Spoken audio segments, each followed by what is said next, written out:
Pero paano kung obedient ka naman? Pero pinahintulutan pa rin na dumaan ka ng testing, challenges, at tukso.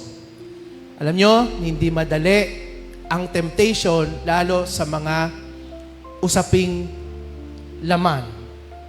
Or sabihin na nating physical. Ang temptation, hindi siya dumadating ng parang hayagan. Ay, tukso ako. Malalaman mo, tukso ako. Kaya kailangan tumakbo ka o umiwas ka. No. Temptation, madalas nakakover para hindi mo malalaman na malapit ka ng mabitag or madaya at magugulat ka na lang if hindi tayo nakapagbantay at di natin matututunan kung paano tayo magbabantay, ay nasilo na tayo at nakapasok or naka-give in na tayo doon sa tukso na yon.